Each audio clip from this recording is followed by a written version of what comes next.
talking to General Christopher Nsiah of African Voices International. And my name is Zorica Pavičić. Hello, Mr. Nsiah. Hello, Zorica.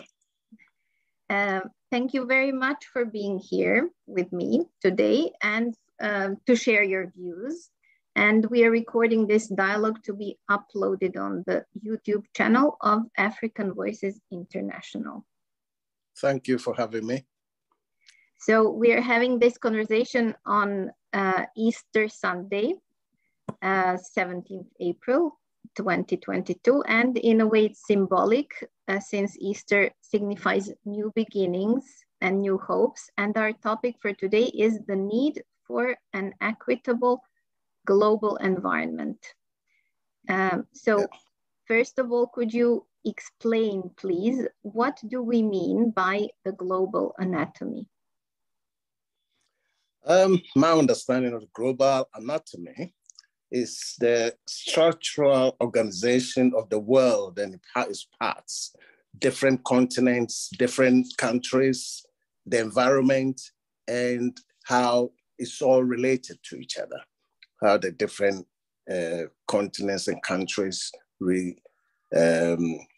are related structurally in the globe, in the whole world, yes. Okay, and would you say that that we are working as one people globally? No, the simple answer for me is definitely not. Certainly, as in any part of human history, there's always been conflicts all over the place, with one group trying to dominate each other or another group trying to fight being dominated. We have all sorts of conflicts all over the world and even within countries. But to consider ourselves as one, working as one people, that's very, very far. It's very difficult to agree to that. The other thing, though, is I don't think it's even desirable. I don't even know whether it's desirable to work as one people, because globally, environmentally, there's so many different influences to human behavior. It's almost impossible for people living in the tropics to live like they live in temperate countries or whatever. So there are bound to be differences, but those differences should not equate to better or worse, For example, having dark pigmentation to fight, to protect the human body against the rays of the sun should not equate to being superior to somebody who's got a light skin or vice versa. So, well, sir, if you ask me, I see this as a kind of intelligence of the body. So you could say that this kind of body intelligence sounds like superior to me if your body knows how to adapt to, yes, I the think, environment. I think yes, I think that's correct. But people in temperate countries, if they have the opportunity to live in the tropics, they will also develop that body intelligence. So it does not intrinsically make one better than the other. It's just people adapting to the environment. It's just the intelligence of the human body in general. Right. That's right. That's right. I think humans, to a certain extent, we are our own enemies by trying to dominate each other.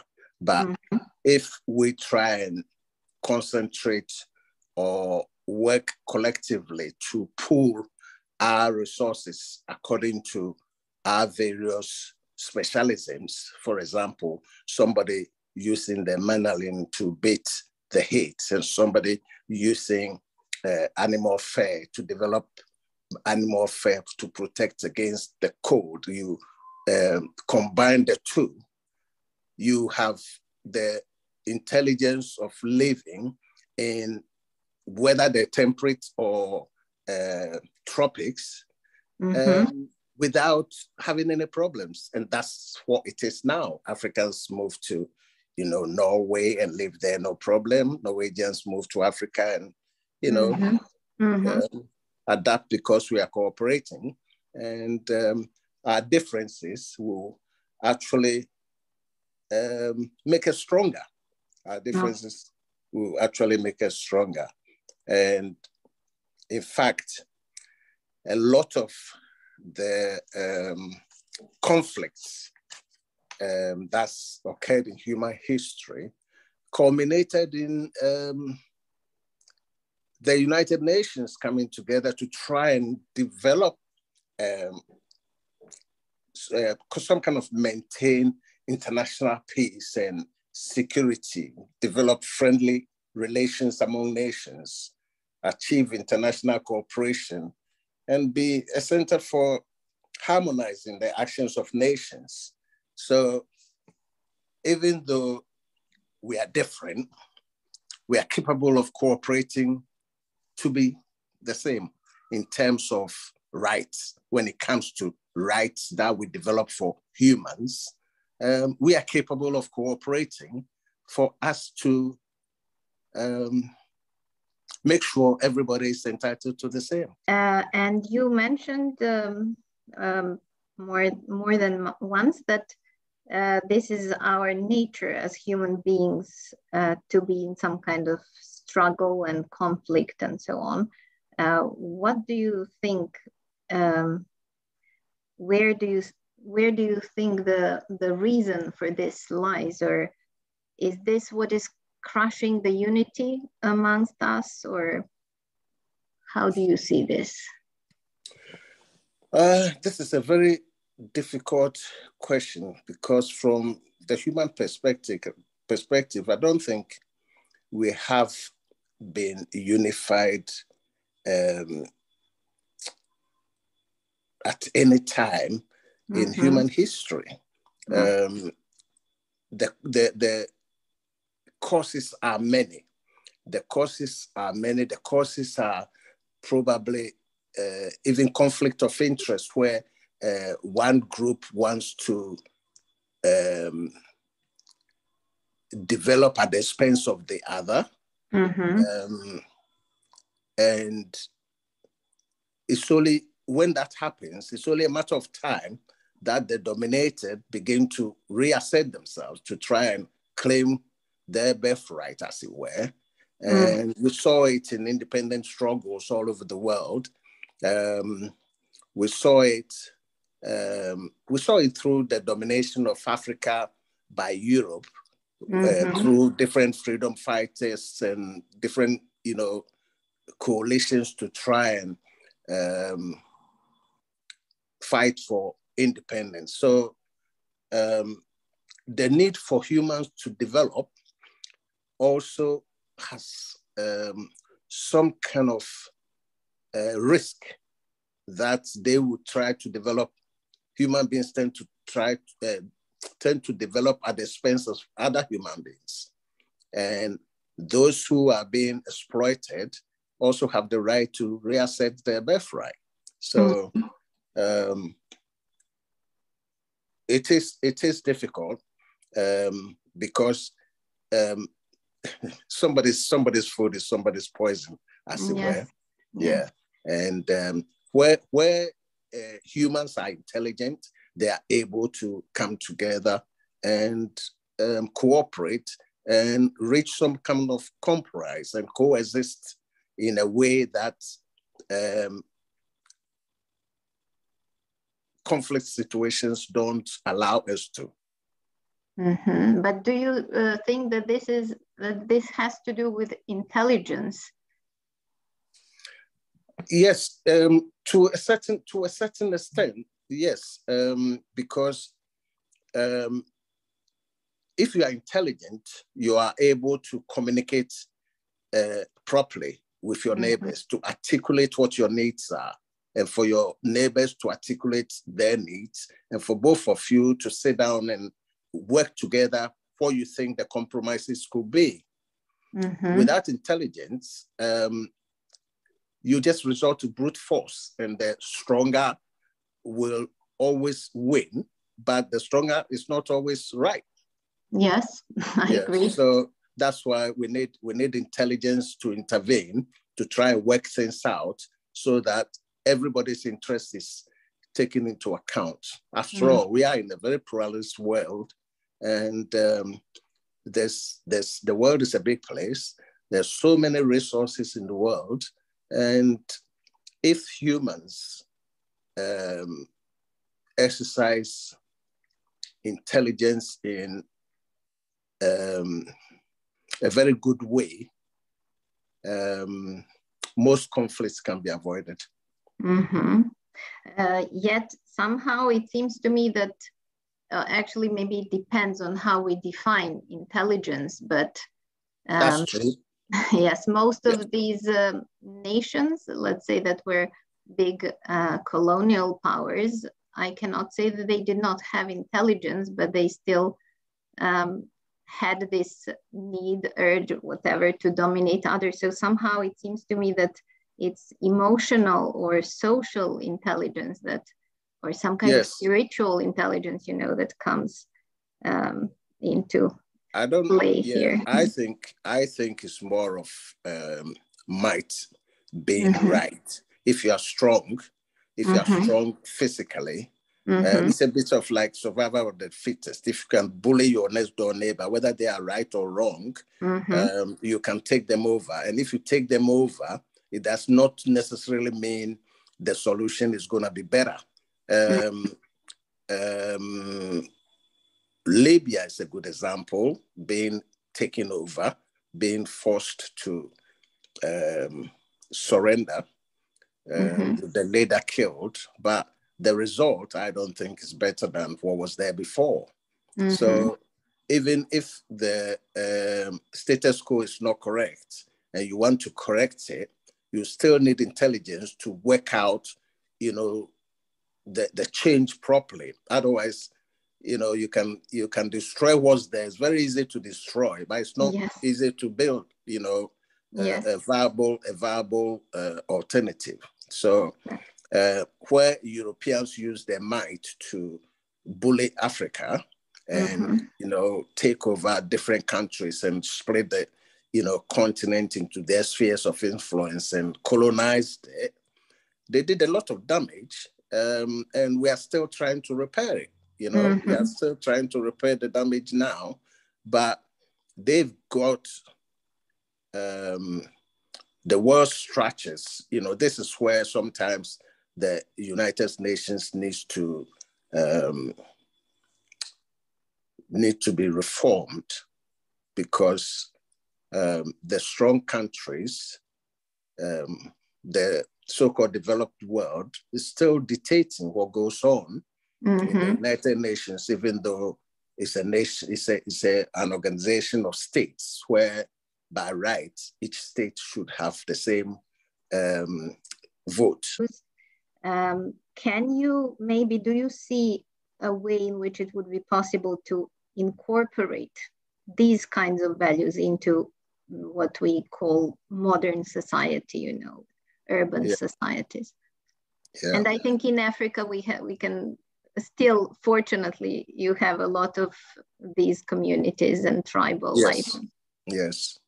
I think the biggest advantage there is those communities are very much in touch with the environment. They are in harmony with the environment, where they are not destroying the environment as quickly, or they've got some kind of sustainable means of living. Unfortunately,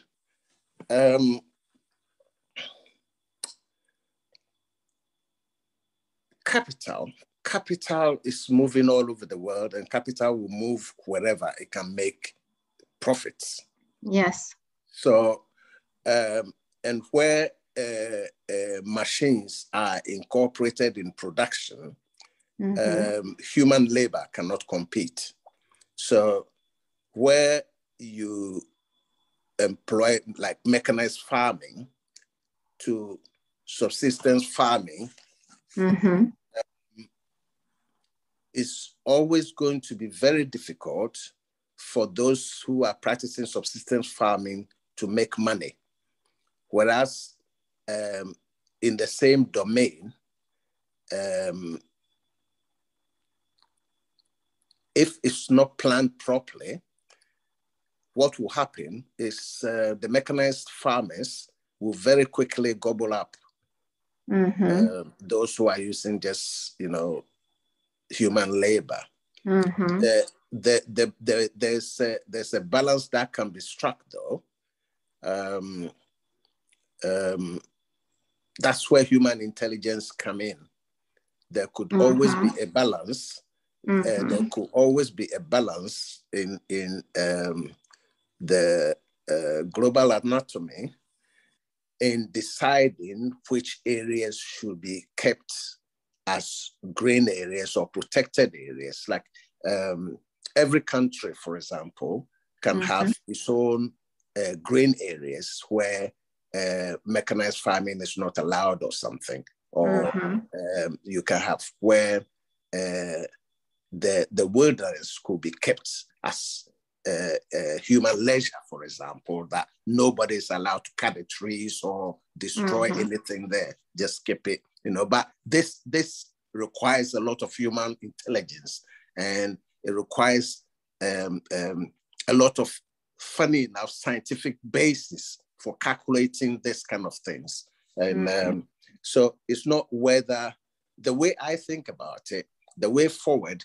is not whether it's going to be all science or it's going to be all natural way of living. It's some kind of collaboration of the two to try and get some kind of happy medium to get a sustainable development, something that wouldn't destroy things. At the same time, it will produce enough to make enough food that will not price out, lower income people from buying adequate food. Okay, and in your view, what can be done in the African anatomy to establish this kind of, I guess what you have just told us about is actually introducing some kind of legislation that would... Yes, yes, I think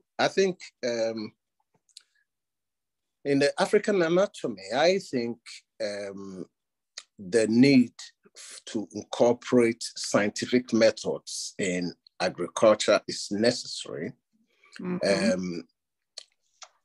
But it's necessary in the sense that in using science, you can concentrate mechanized farming to a very small area and produce a lot of, food there and leave the rest for nature, kind of thing. And also incorporate, for example, organic farming, and subsidize those farmers in such a way that they can also be able to live and look after their families, so that food that's produced organically can also be accessible to everybody. So it's a lot of cooperation, basically. It's a lot of cooperation based on scientific analysis of what's going on in that particular anatomy. Every country has got a certain arable land, it's got certain seas, it's got certain bushes or whatever. Some, even the deserts, have got some places with oases which can be developed scientifically to produce certain types of food. And in the African anatomy, Africa unity for the development of the continent is very important. I cannot stress that enough. Mm-hmm. If Africa acted as one, firstly, the exploitation of the continent by other countries for their development instead of development of the continent will stop. The continent can use its own resources for its own development rather than being exported as raw materials for the development of other places. And so other people who are coming to get those resources will pay the right amount of money for the development of the continent. This calls for great leadership. We need some visionaries. We need some good local leaders who will have the continent at heart, will have the development of the continent at heart. We need people who will not treat the continent's resources as their private property, but the resources of the continent will be used for the development of the citizens. That we need. So we are talking about, political accountability. We are talking about bringing everybody into the decision-making, democratization of decision-making. And we are talking about unity on the continent to demand right prices for even the raw materials if they have to be exported. If they have to be exported, those needing them paying the right price for them rather than taking them for nothing by creating conflicts on the continent. We have a lot of work to be done. Yes, but I have to notice in these in the dialogues I've listened to and the ones that I'm having, this topic of the importance of unity in the African anatomy, it keeps, re-emerging. So I guess people are becoming more aware of the fact that it is actually very important, and that maybe that's the solution. That's true. Also the topic of the environment, I'd say nowadays it's just inextricable from, any kind of, if we talk about progress, prosperity in any sense, we have to take the environment.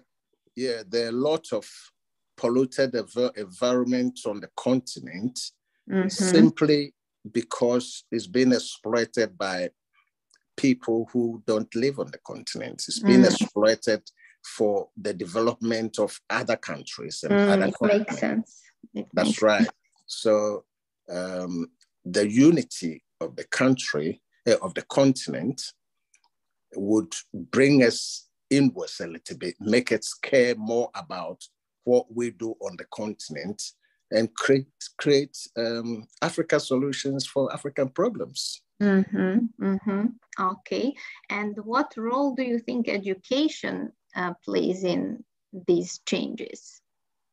Appropriate education is paramount. One of the things I have advocated elsewhere is for all African countries, for example, to use the first 5 years of their education to teach their own people the history and the language, each country acting to incorporate some kind of patriotism and nationalism on its citizens. So by the time people reach like junior secondary level, people reach the age of, I don't know, maybe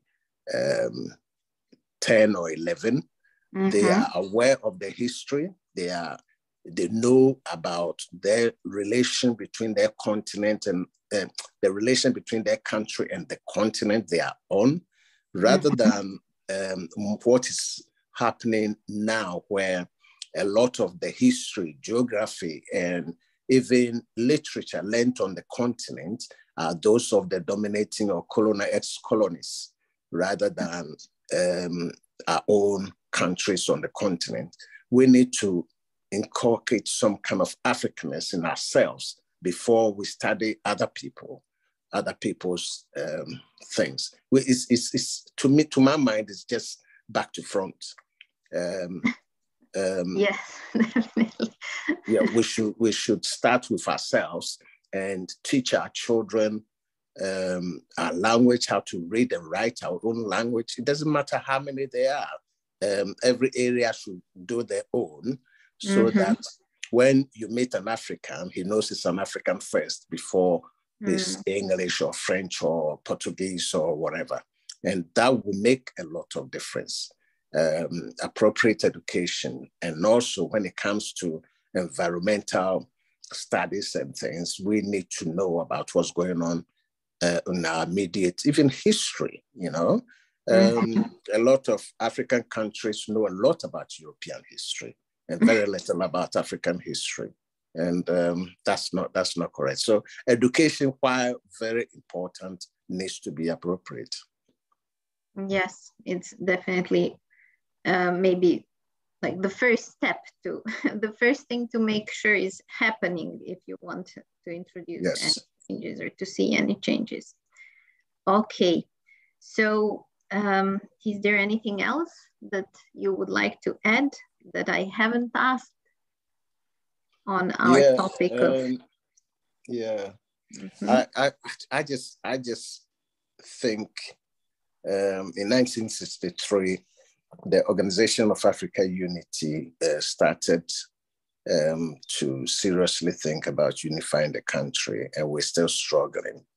I think we need to inculcate that in the youth of today, that Africans should start thinking Africa first. We need to build some kind of patriotism and nationalism in our own sphere before we start looking out. And we should be a bit more proud of our own things. We have been brainwashed to think everything foreign is better than what we've got. It is a ridiculous idea. And it's created a certain type of confusion, which makes it very difficult to sponsor African things, because a lot of, while outside Africa, Africans are disrespected, even inside Africa, Africans are beginning to disrespect themselves, and that's not right. We have to make sure we get our respect back. And by respect, I mean, we first developing our own resources, using our own resources for the development of our continent. So anybody that visits the continent knows that we are capable. Thank you. Okay, thank you very much. Thank you. I have found this conversation very, very enlightening and inspiring. And I'm sure it will have the same effect on everyone else listening. So I would just like to say at the end that this interview was organized on behalf of African Voices International, Freedom in Africa. Thank you very much, sir. Thank you very much. And thanks for having me again. Thank you. Thank you. Bye-bye.